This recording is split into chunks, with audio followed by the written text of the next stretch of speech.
we will go ahead and dive right in. So my name is Sedale Turbovsky. I am the CEO and co-founder of OpenGrants. And our mission at OpenGrants is to activate trillions of dollars in grant funding for folks doing the most important work in the world. And SBIR plays a huge role in that. In 2019, there was $131 billion deployed by the US federal government through primarily at the SBIR program for small businesses doing research, working on really innovative things, working on technology companies primarily. And so this is, the SBIR program in particular is really focused on that. It's focused on stimulating technological innovation and using small businesses, which are frequently better positioned and statistically more likely to be successful innovating and creating really high impact innovation in particular. So that's one of the things that the SBIR program is focused on. If you want to be successful in these programs, first you need to be working on innovative research that is advancing the state of the science. And you need to be working on something that is not only like research focused, but has some kind of future vision towards commercialization. So the big places we actually see companies getting kicked out of SBIR in terms of just not getting approved for their grants is, one, they're not doing research that's really innovative, and two, they don't have any kind of vision for commercialization. And so they're simply doing research and they're deep in that research space, and they're not thinking about putting a product out there. So those are the two things that SBIR is really focused on, is both the research component and the commercialization component. SBIR is broken up into two phases. There's phase one, which is a concept phase. It's 6 to 12 months typically, and it's really focused on even paper studies, right? So you're doing real pure research at that point. And the phase two awards allow you to build on that and ideally develop a prototype or work towards a sort of a demonstration or deployment of that technology. So SBIR has several benefits, but the big one that I want to highlight today is really the opportunity that you have to build a really cool relationship with a government agency.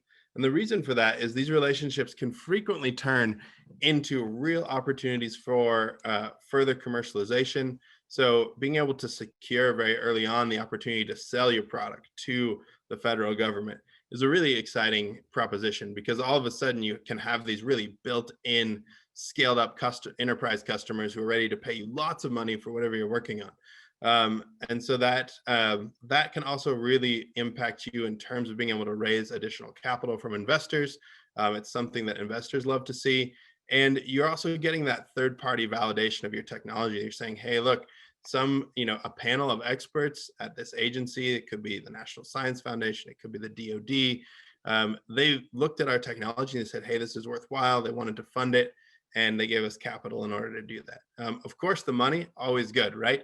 It's wonderful to get non-dilutive capital for your startup, but really what you're going to be capitalizing on here, because you can get money anywhere, really what you're capitalizing on here is the opportunity to work within these systems. So, and I'll just throw out an example, the DoD's SBIR program, one of the things that they're going to ask you to do is go out and interview a ton of end users. And so you're actually going to get this opportunity to connect with customers and talk to them about really what do they need, what do they want to see in the product you're building. And while SBIR, the program itself does vary from from agency to agency, the idea of being able to plug into these large ecosystems at this kind of enterprise level and really iterate on your product is huge. So who's eligible? What does the government define as a small business? A small business must be primarily American-owned, more than 50%, organized as a for-profit entity, and have less than 500 employees. So that's the basic definition of who's eligible for to receive these SBIR awards. And then the other term that comes up a lot that I just want to clarify for everyone before we dive into more of the programs themselves is you're going to hear about a PI throughout these programs. That's a principal investigator. It's going to be the person who is primarily responsible as the principal investigator for the success of the project. Typically, this person is going to have a pretty significant background in order to carry the project forward. So whether they be a technical expert, whether they have a PhD, These are the kind of things that you're going to want in that PI. And so sometimes the PI might not be right the CEO of the company. It could be the lead researcher. It could be someone who just is intimately familiar with the product and has the educational background to back that up. Could be a good subject matter expert that you might have on team. But you're going to need a PI regardless, and so that person is going to be the one who's really responsible for carrying the project forward. Another question we get a lot, because we have startups from all over the world who come through the SBIR, who come through and are interested in using the SBIR program. If they are primarily US owned, but they want to work still with sub-awardees or subcontractors who are overseas and maybe the country where they started their company, it's important to note that you can use those folks, but the R&D work that's done through these programs needs to be done in the United States. There are also some really great SBIR kind of sister programs across the world, where the agencies here collaborate with those agencies overseas to support R&D across borders. So those are opportunities that you can dive into. And as you go through SBIR week and maybe do some deep dives, so different agencies have different sister programs in other places around the world. And so you can really explore that. I'm going to just pop over to, so diving into, how to be successful in SBIR. It's really focused on, and I'm going to go ahead and stop sharing this for a moment and pull up a really great resource. So I just want to highlight that the government is really focused on kind of engaging and supporting you throughout this process of the SBIR program. And so what I wanted to highlight is that your success here really is dependent on your ability to engage with the agencies and the groups that are funding these opportunities and build rapport, build relationships, and also understand what they are trying to fund and accomplish. And so to that point, and in service of that, there's this really great resource, SBIR.gov, and it's a great jumping off point because it can help you find a variety of tools and opportunities across the United States. So the first one I want to bring up is that across the United States, there are a myriad of SBIR support organizations, and they tend to be housed under kind of entrepreneurial support organizations. But you can access these folks. They will provide you at no cost consulting. They'll provide you a variety of introductions. They'll help you explore which programs might fit best for your company in particular. And so the first step in being successful here is not just going in blind and putting together an application and getting it submitted. The first thing you want to do is build a relationship with whatever agency and whatever group is, that you're interested in receiving funding from. And this is really important across the space in terms of grant funding, but it's really critical in SBIR where it's highly competitive. So the average success rate in California for SBIR programs, which is where we're headquartered, is about 11%. And the consultants and the other groups that I've worked with over the years that I've been in this space, they have more like a 98% success rate in applying for competitive funding. And the way they accomplish that is by doing this step first, where they are building relationships, they're gaining a deep understanding of the motivations behind these funding opportunities.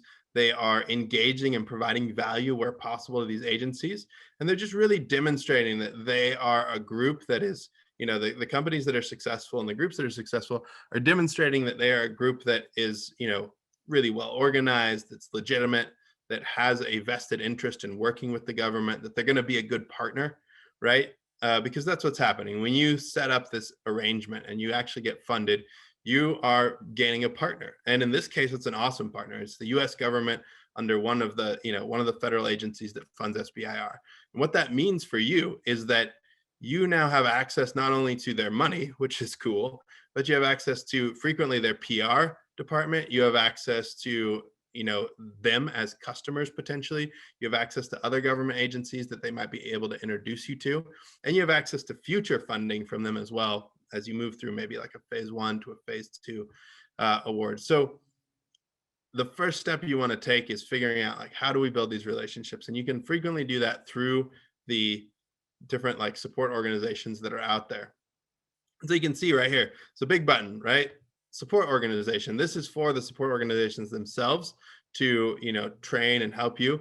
But as an entrepreneur, you can pop over here and you can start to like explore what SBIR is and how it might impact your company.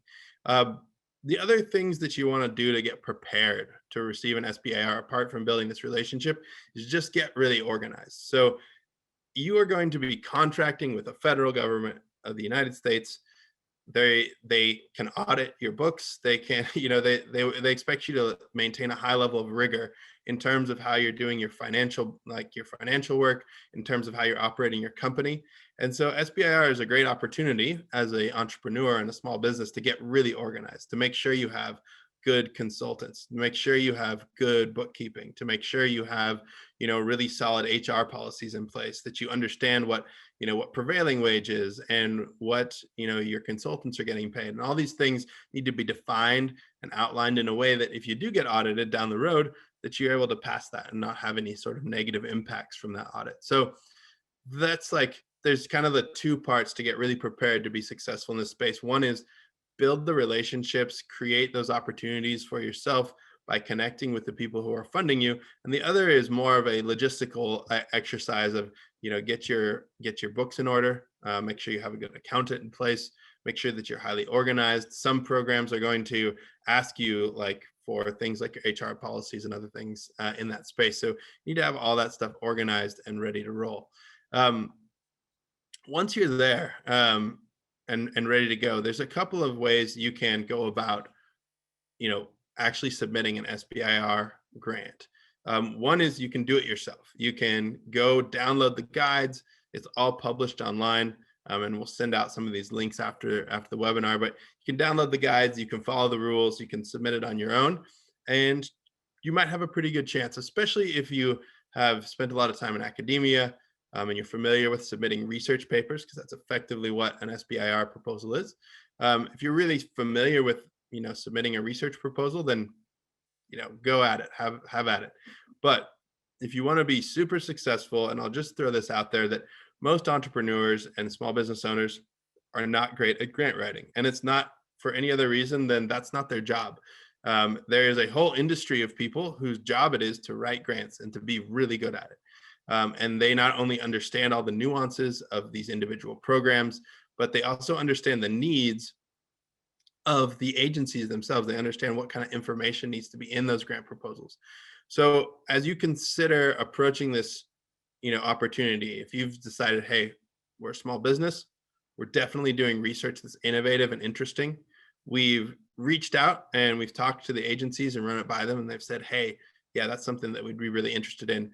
And you kind of got your company organized, like you got your ducks in a row. The next step is, okay, do we write this ourselves or do we go hire somebody? And in my experience, at the very least, you'd do well to have a conversation with an expert, with a professional who knows not only what an SBIR program is, but ideally knows the program that you're applying for. So to be clear, SBIR is run and administered underneath a variety of agencies, right? There's about 11 different ones. It could be the DoD, it could be NSF, could be NIH. The point being, the DoD is different than the NIH, is different than the NSF, is different than the EPA. And so if you just have an SBIR writer who's like, oh yeah, I do DoD grants for SBIR, and you're doing an EPA SBIR program, then you don't want that person. You want someone who knows the EPA's SBIR program, because they're different. And so you at least should have a talk with them, is what I would suggest. So if you're going to be successful, at least reach out to someone who's an expert and have a discussion and say, hey, this is what we're doing. What would it cost? What are the things we should look out for? And they'll be happy to help you. And they'll let you know, like, hey, you need to do X, Y, and Z. And as you're talking to them, if you feel like they can deliver a significant amount of value, I highly encourage you to hire them, because you can be massively more successful. They can really streamline your process, and they can give you a lot of the information that you might spend weeks looking up and trying to understand. They can get all of that to you right away, because it's just all in their heads, because they've been doing this over and over again, and it's all they do professionally. So at the very minimum, I suggest having that discussion. If you decide from there that you're like, hey, we're going to write it ourselves, but maybe we're going to hire you for a few hours of editing, that's great. Or if you say, all right, let's work collaboratively, we're going to bring you on for a month or so, and you can actually dive into this project and help us get it put together and submit it, then that's awesome as well. But at the end of the day, as an entrepreneur, you're always deciding, like, do I spend time on this or do I hire someone? And this is one of those programs, like, there's just so many resources that the government has in place to support you through this process. And you can find no-cost consultants through a variety of groups, including the PTACs. So the SBA runs teams across the United States called the Procurement Technical Assistance. That's what they're called, procurement and technical assistance. And they're actually specifically tasked, and they're funded federally to provide you no-cost consulting to help you submit SBIR, as well as other, secure other government contracts. But SBIR is one of the things that falls under their purview. And so you can access them, and they can, help you get really far down the road, and you don't have to pay them a dime because they're paid for by the federal government.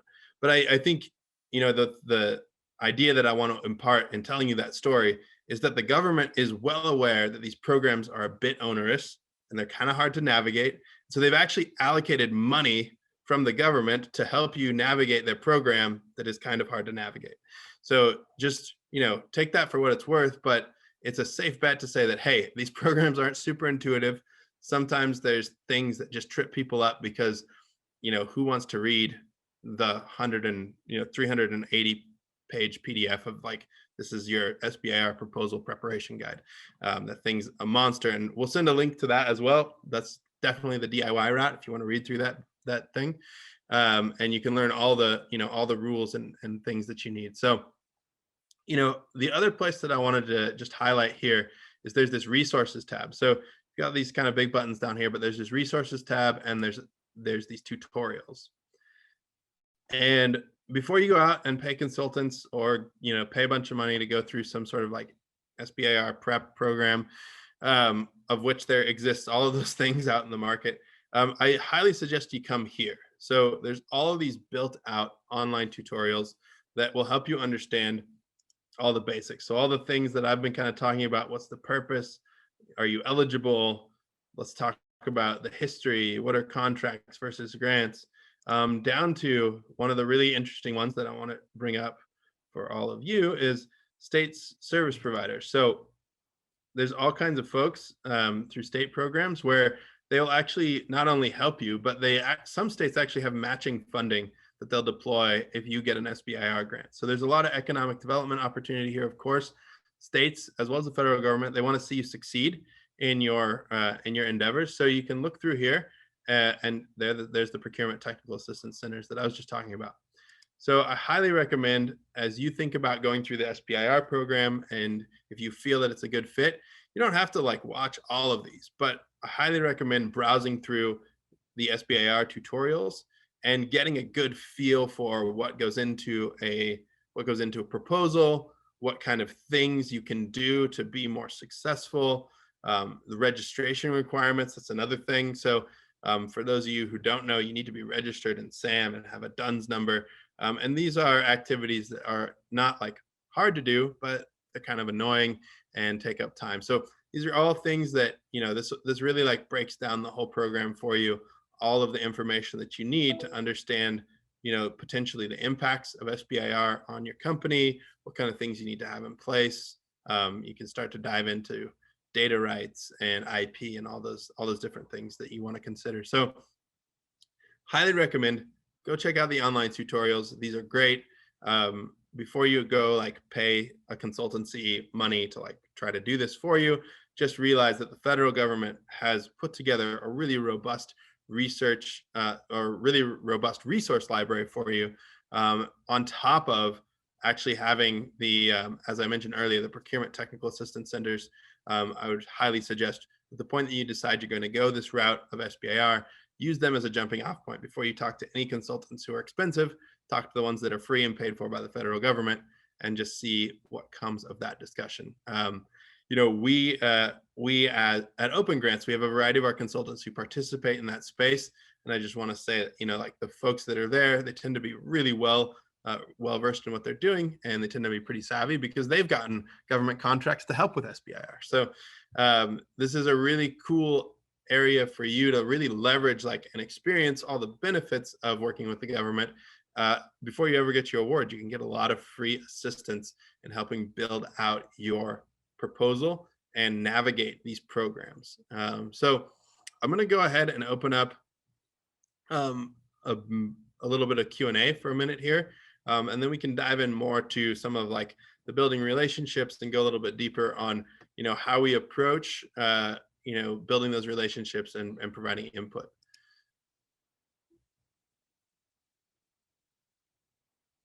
And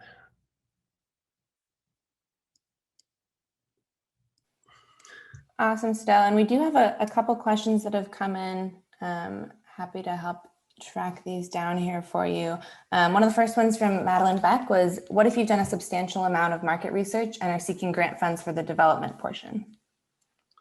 Yeah, that's a great place to start. Like I mentioned earlier, and maybe to be very clear, the phase 1 award is really early, and to use I don't know if everyone's familiar, but there's basically the technology readiness levels that vary from agency to agency. But ideally, your phase 1 award is maybe you've done market research, but you're still need to do more research and development.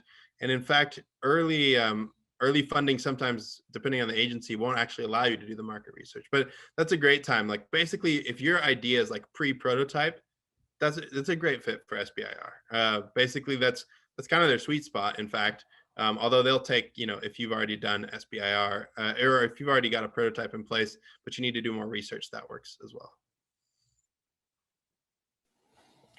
Awesome. We have another one here from Marion Goldstein. How do we know if our goals are more aligned with what would be funded via an SBIR or an STTR? A lot of that, so just to touch on STTR, STTR really usually requires and involves working with a university or a research institution. Basically, your goals might be aligned with it.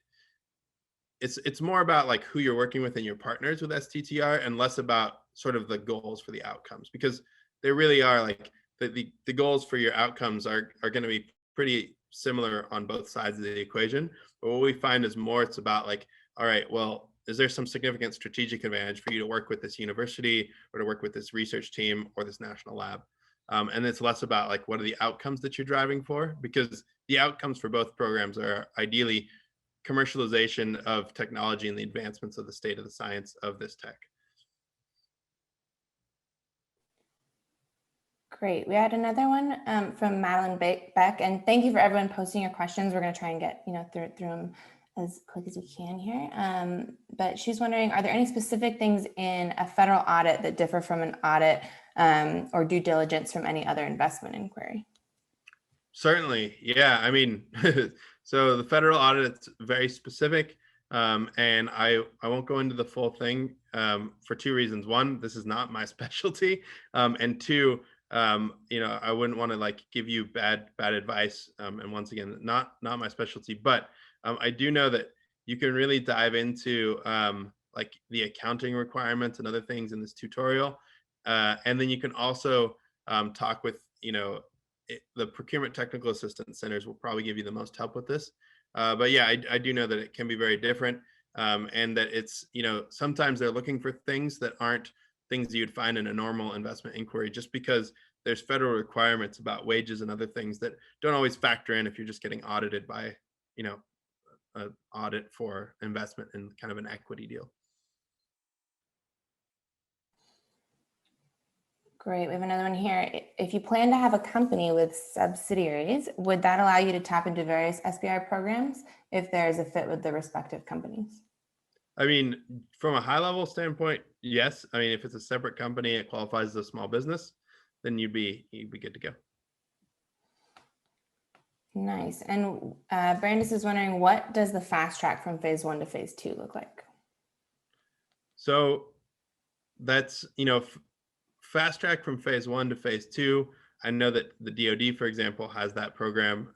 There's other agencies that don't actually have any kind of fast track, but basically, you'll be able to see through, if you log into the DoD's SBIR portal, you'll be able to see opportunities where they will be they'll usually note it in the solicitation that they're open to fast track applications going to phase 2. Effectively, this can come from either you've gotten funding for a phase 1 at like NSF, and you want to go to the DoD, or you have done research in some other capacity and it is sufficiently developed that you don't actually need that like initial kind of R&D. You're like at prototype or deployment phase, you need to do more research. So it's a way for you to take research you've done funded elsewhere and bring it into an SBIR program, and it can be really effective. Nice. We have another one from Madeline here. She's had kind of a nightmare experience with registration with SAM, gotten multiple automated responses asking for updates and review, but when she reaches out to seek, kind of human contact, she doesn't receive a response. Any tips and tricks around applying for a successful SAM creation? So SAM is just a terrible system, and I think a lot of people can appreciate that. Unfortunately, the only tips and tricks I have is do it a bunch of times. So you can find consultants who can help you. The PTAC, Procurement Technical Assistance Centers, can help you. But unfortunately, there's not a silver bullet there. It's just a really bad, pretty broken system, and it needs a lot of work. And it's terrible. That's all I can say. Yeah. We had a couple of kind of a string of anonymous questions come in, a couple of them on compliance. Could you discuss 800 to 171 compliance and also CMMC compliance? Let me know if you're familiar with those. I am not deeply familiar with those, so I won't try to unpack them, but I can certainly connect whoever that is to some experts who can dive into that. And I saw some others in there. Do failed SBIR applicants get a debrief? You can request a debrief. Sometimes the agencies will decline to do that, but you can reach out and ask, and typically they'll kind of work with you on that. Opportunities to meet evaluators one-on-one. There's all kinds of different events all the time for this. Ideally, plug into like your local PTAC, plug into your local SBA, maybe your SBDC centers. And there'll be opportunities to meet evaluators and connect with them throughout the year. Different agencies host different specific programs as well. So for example, the military, so AFWorks, for example, and some of the other programs the DoD's rolled out around this space, they have full on like events and conferences where you can go meet and connect with those people. Another question I saw here was, does the applicant need to maintain the same PI throughout the application life? What happens if a PI leaves? You can switch PIs. You just have to submit some information and deal with like the paperwork. But yeah, it's not a uncommon thing. And the nearest upcoming SBIR windows by agency. So one of the ones that's really transforming, which is exciting, is the NSF's SBIR program. And then I can send out like what the rest of those agency windows are, but I don't have that like right off the top of my head. So yeah, and any it's a good point to bring up any kind of follow-up questions, or if we don't get to your question or you want a more complete answer, we're also available to kind of reach out. We'll have our contact as well at OpenGrants. We have another question here from Lauren. The startup she works for is based in Finland, but has a US subsidiary, and all of her R&D is conducted here in California. We have an LLC in place in the US as well. How can I find out if we qualify? It's a pretty straightforward kind of equation here. So basically, hey, are you owned 50% or more by a US entity? And do you have less than 500 employees? So that's kind of the metrics to hit there. And there's different ways that you can kind of work through this. One of the things that we've seen a variety of Canadian companies do this last year during the pandemic, because a lot of money in Canada was diverted to COVID research. There were some companies that missed out on their normal funding, and they came to take advantage of SBIR here in the United States. And so they would partner as a sub-awardee with universities through the STTR program, and then they would run through a variety of kind of activities as a sub-awardee and work out of the United States. So different opportunities to approach and do research with really interesting folks. Always love when we can give straightforward answers in this space. We have another one here from Durga, seeking grant for building the prototype of our zero emissions vehicle, but don't see an opportunity with US DOT SBIR program. Where else could we find funding? It's a great question. One of the places you might look is the California Mobility Center. They actually have a variety of programs as well as grant funding for specifically companies in your space. So highly recommend you reach out to them. They are a partner of ours, full disclosure, but happy to make a referral or introduction, and you can reach out to them. Yeah. Nice. We have one here from John. I've developed a healthy sweetener and am continuing research to improve it. What government agencies should I contact about SBIR opportunities? USDA ? Yeah, I mean, so a couple of the places that you might think about are the NIH, depending on what kind of impact this has on people's health. And if you're doing research on nutrition, that might be a place to do that. USDA, of course, could be interesting. NSF as well, because they fund a really broad spectrum of things. Those are probably the ones that I would put at the top of your list to check out. So National Institutes of Health, or the National Science Foundation, or the U.S. Department of Agriculture. Nice. Oleg's wondering, how long does a phase 1 application take?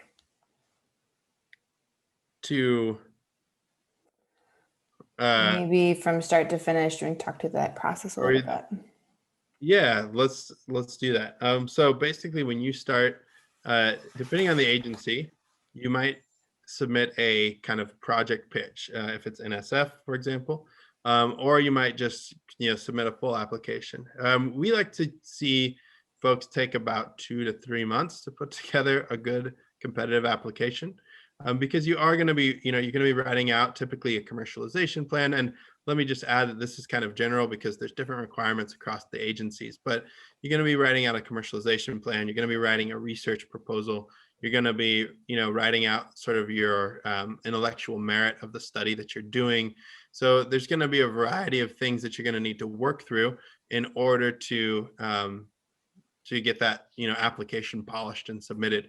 The other thing that you're going to want to do concurrently is take care of your SAM registration and your DUNS number, not in that order.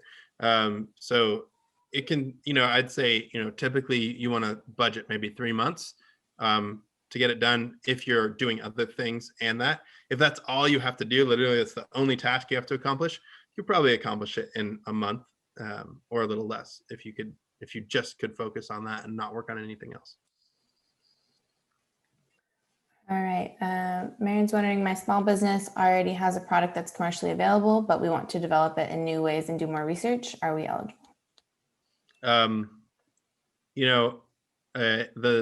The guidepost here is going to be, are you advancing the state of the science? Well, first it's going to be, are you a small business? It sounds like you know that already. But make sure you're a small business. And then depending on that, if you are a small business, you're going to want to think through, is it really this high impact, advancing the state of the science, or is it really incremental innovation? They're looking for really, kind of almost moonshot kind of concepts are really popular. Whereas, if you're just making something incrementally better, it's not always interesting. So that's something that you might want to talk with like a procurement technical assistance person about, where they could really help you unpack that. Nice. Andy is wondering, could the same project be granted by more than 2 agencies? So double dipping in research dollars is a federal offense, and you don't want to have that happen. However, what you can do, and what companies do from time to time, is they may get some aspect of the research funded by one agency, then they maybe go to another agency and fund other aspects of the research. But if you are literally talking about like the same exact research activity and you ask 2 agencies to do it, and they both fund you, you're going to get caught and it's not going to be a good time. So don't do that. At least don't take both their money. But yeah, you can certainly, that's actually what like a direct to phase 2 opportunities are for, is, you know, maybe you've gotten funding from another agency and you've accomplished something, and then you find that, you know, a different agency is a bit more, in terms of a better fit, is a bit, you know, makes more sense. You might bring it over there. Nice. Manny, question from Manny here.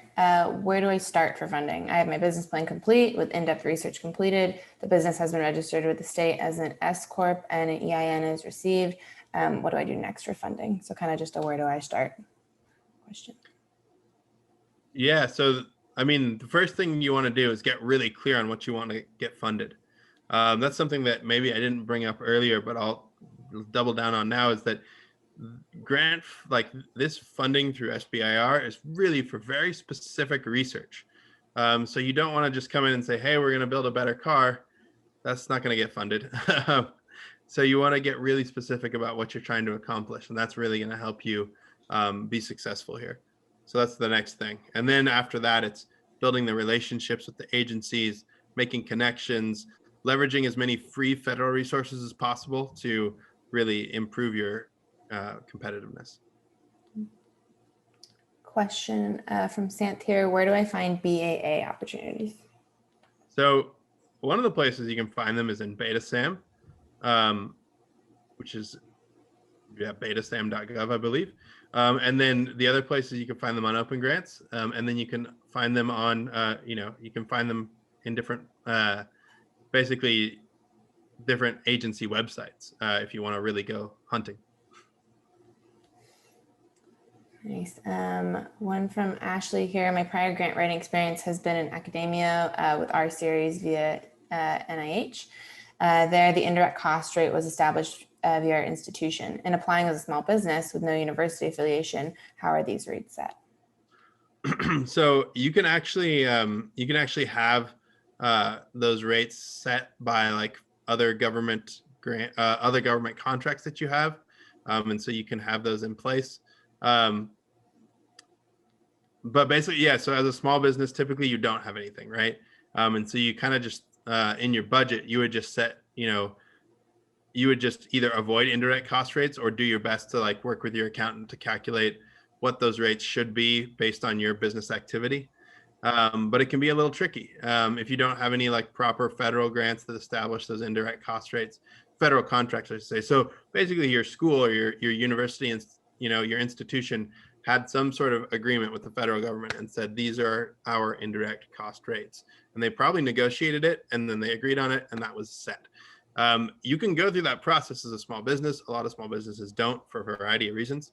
And so typically you're going to just work with your consultant or your accountant to establish those on like a good, like best practices basis and use that as your indirect cost rate. And then if there's pushback, you can kind of modify that. But that's usually how it's approached. Nice. And Sedale, we have more, questions trickling in, and I'm going to run through them here, but let me know if you want to jump back into slides or anything as well as we check the time. No, we can, let's knock out some questions here. Awesome. Okay. Rapid fire status. Oleg's wondering what agencies are good for EV charging grants? The California Energy Commission and the Department of Energy are a good place to start.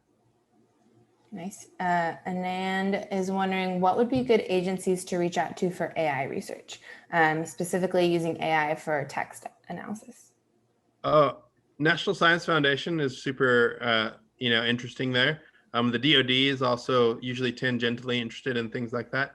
But the National Science Foundation is kind of the place to go for that stuff, as if it's sort of general, like AI for text analysis. And then you might think like, well, if it's for a specific application in healthcare, then you might think, the National Institutes of Health. But, just generally from your question, I'd say the National Science Foundation is the best place to start. Nice. Heather's wondering, is the 500 employee limit hard and fast, or if the proposed project relates to NAICS code where the Fed small business limit is 750 employees, would a business be eligible for SBIR, or is it superseded by the 500 employee limit? That was a great question. I honestly do not know the answer to that, and I will have to get back to you. No worries. Heather, send us an email. We'll figure it out. Yeah. Another one here. If you're doing multiple advancement and research, can you have multiple varying proposals submitted to different agencies? So yes, as long as it's different research, right? As I mentioned earlier, double dipping on research dollars, not good, also illegal. But if you are doing different things, and then of course you can have varying proposals submitted to different agencies, and you can pursue those, and hopefully you'll get the funding you need and work with all those folks. As long as it's different research, it's totally fine. Nice. Awesome. And we got through most of them here. Please feel free to continue kind of submitting your questions in the chat, and Sedale, anything else, any slides you want to cover would be great now. I know that for me, if I could theme up some of these questions as I'm reading them, I think about, a lot of people are just wondering like their eligibility, their competitiveness and like getting around where to go for funding. And if you had one kind of tip around, is the best idea to go talk to somebody and go seek a professional? Is the best idea to seek like a specific resource first? What would be your response? Because I feel like that's kind of the theme of a lot of these questions. Yeah, no, that's great, Kate. The place to start really is first having a good understanding of what you're doing so you can communicate that to other people. And then the next step is to talk to people. It's really unfortunate. The government kind of bills these opportunities, this kind of open competitive process, which it is in one sense, but in another sense, it is not at all. And that is to say that if you just come in cold, chances are you're not going to be successful because of just the million nuances that are like inherent in any of these programs. And so the step after like understanding what you want to get done is definitely reach out to, I'd say start at the procurement technical assistance folks. So reach out to your local PTAC and tell them, hey, we want to do an SBIR. This is what we're thinking about. Where do we go from here? And they'll start to help you navigate, because depending on your state, depending on where what neighborhood you're in, depending on a variety of different factors. One, you might be eligible for like matching funds from the state. You might be eligible for a bunch of different programs depending on where you live. And, depending on where you are, you might also be just a lot more competitive than you think you are because of some kind of economic development focus in terms of deploying capital. So be sure to, I would say, be sure to talk to someone who knows what they're doing. That's really my advice here. There's billions of dollars in government money that's on the table. And unfortunately, just because of the size of the government, because of the amount of bureaucracy involved, there's just so many different factors and things and stuff to navigate. As an entrepreneur, I just highly recommend that you talk to somebody who can help you get where you need to go quickly and efficiently instead of spinning your wheels, getting frustrated, because that's the thing that, at least for me, one of the things that I want to help folks not do is get frustrated and then not use these programs. And so my encouragement to you is reach out to people who can help you so that you can be confident in this space, so that you can know what you need to do, and then, take advantage of it because it's awesome. Nice. And a couple people asking just how they can contact us. I don't know if you want to throw up that last slide here as we answer a few more questions. Yeah, let me pull that up here. So I'll capture those.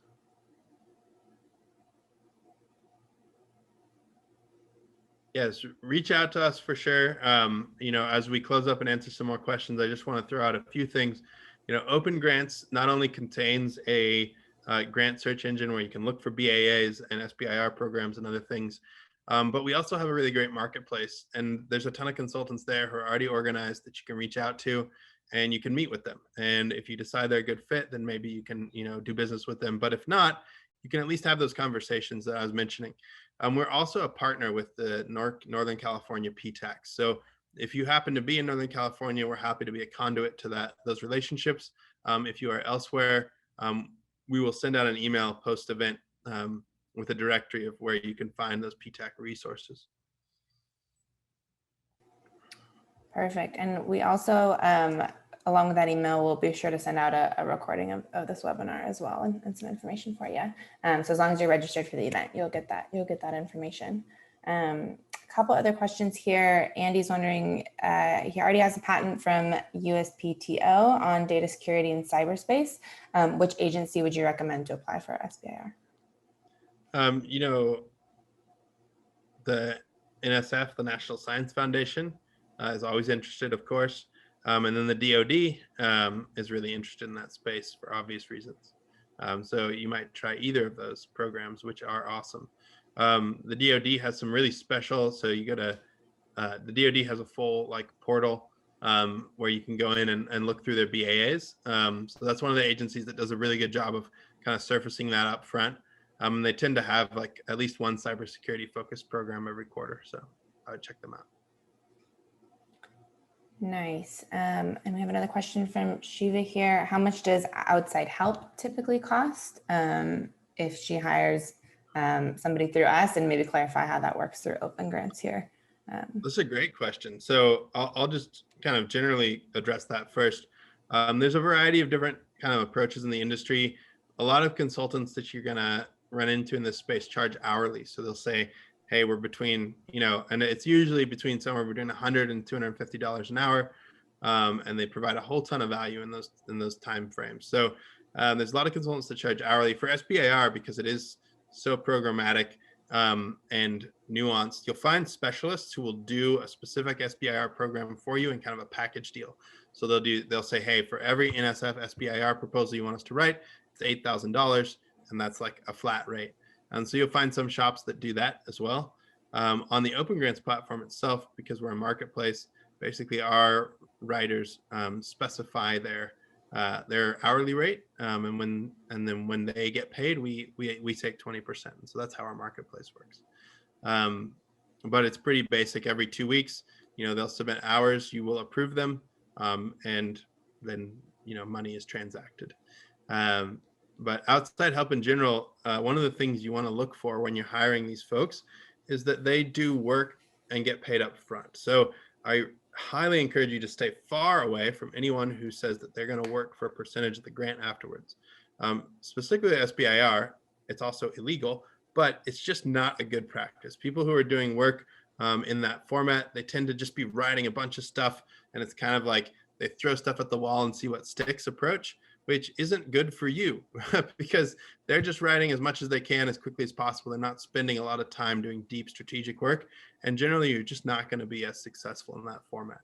So if you want to, as a founder or a small business, if you want to give them equity, that's a whole different thing. Like there's different ways you can compensate these folks for sure. But a percentage of the grant is just not a good one.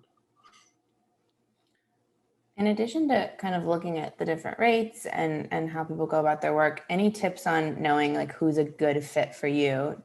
Is there a good way to check, level of experience, or look at past projects, or how do people typically find a grant writer that makes sense for their project? Yeah, so the cool thing that we've done at OpenGrants is we've actually organized them around their subject matter expertise and their experience with certain technologies. So if you need an SBIR, an NSF SBIR expert who knows cybersecurity, you can find that in our marketplace using the filters and search. But yeah, generally that's what you want to do, right? Is you want to find someone who understands your technology, and they understand the agency that you're thinking of applying to, and they understand the SBIR process. So if you can find that grouping of good data points, at that point you just need to know if you want to work with them, right?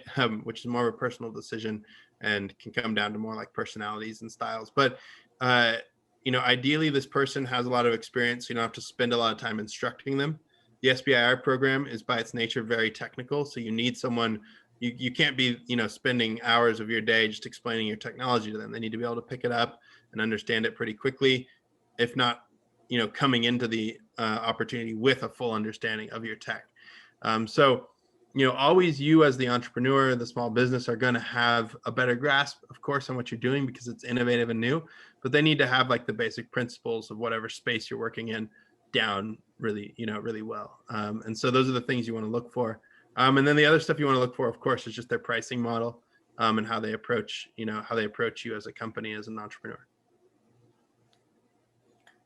Makes sense. I know another question I get a lot here is just like any cool success stories that you have. I know it's always fun to just get inspired as people go down this, funding journey and know that these programs, as much as there can be all these details, like really work for folks and can be a great, great resource.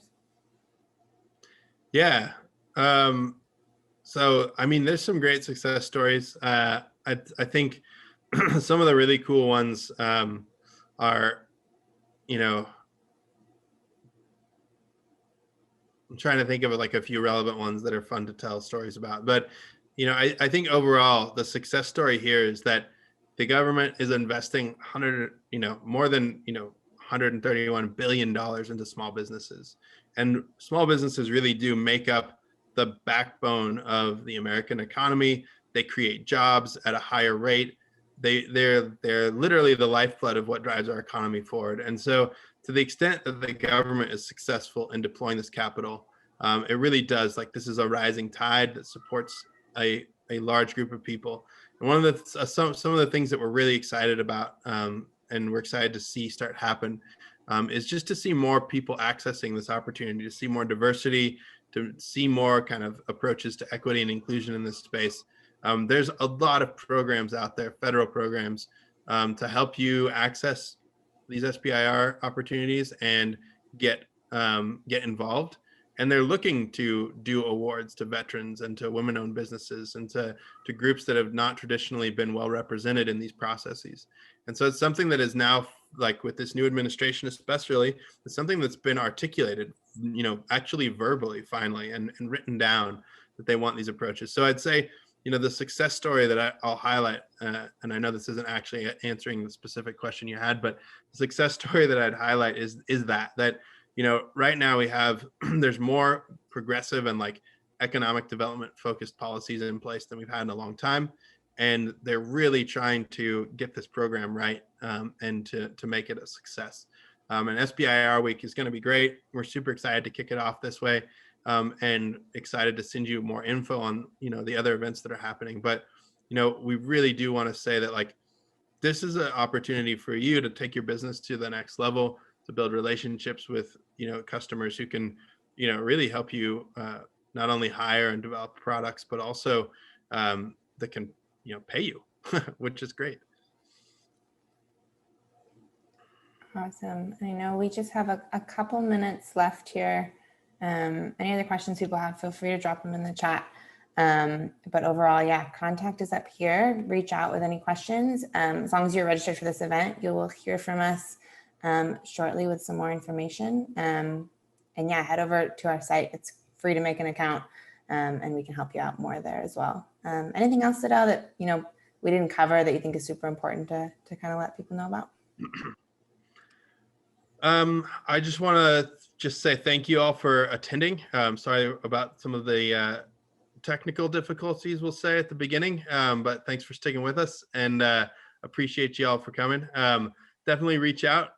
As Kate mentioned, let us know if there's ways that we can be of service.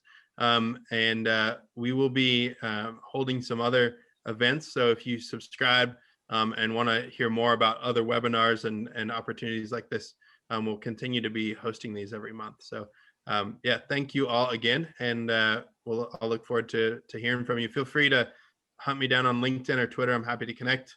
Sedale Turbovsky. And yeah, we'll hopefully see y'all in the future sometime.